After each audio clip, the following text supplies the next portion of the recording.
Hello, my name is Kamil Skabinski, and today I'll be doing a vodcast on the open channel flow. This is my partial lab report, and here we have two data sheets, one for the S1 and one for the S2 profiles.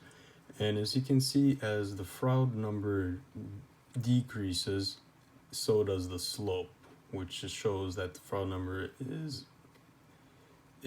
relative, and it has a relationship with the slope, as you can see as well for S2, which is before the hydraulic jump. S1 is after, this is before. S2 values, the Froude number increases while the slope increases as well. So as you can see, it's the exact opposite, they're inversely related. For lab report number 3, in the comparison between the experimental and theoretical data for S1 and S2,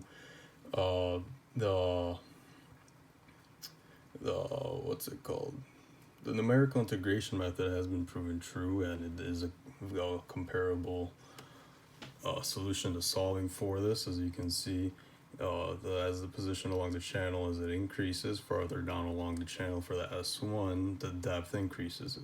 As you can see from above, the slope stayed basically linear, but it did increase. And then for S2, it decreased. But as you can see, there's this little curve around it, meaning the S2 sort of went lower before the hydraulic jump, and then the hydraulic jump afterward just kept increasing. For question number 1, which is for established flow, the established flow is uniform, meaning that there is no steady flow, and the depth will remain constant due to the downstream gate not having any effect on the upstream gate. For the set of Y naught, there is no back pressure having an effect on the depth level for Y naught. So you can see for S1, after the gate, it just continually keeps increasing. However, for S2, it's basically flatline. There is no dependence on the actual downstream gate. The Manning coefficient was found to be originally 0.00777, and the new calculated Manning roughness coefficient was calculated to be 0.000844, which you can see it increased due to the actual difference between them.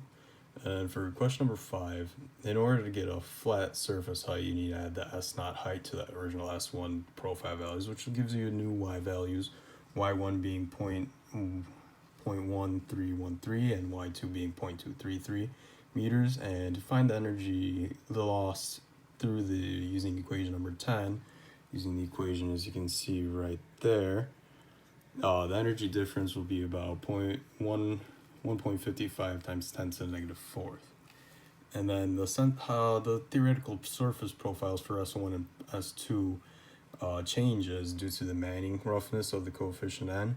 And the theoretical profiles for S1 or S2 are very sensitive due to the change dramatically due to the Manning roughness coefficient if it's slightly incorrect. And due to the slope profiles having the term N squared, the equation, if the coefficient isn't calculated correctly, can contribute to errors in the N, which can have very inaccurate measurements for the Y naught values of the depth, and then calculating Q.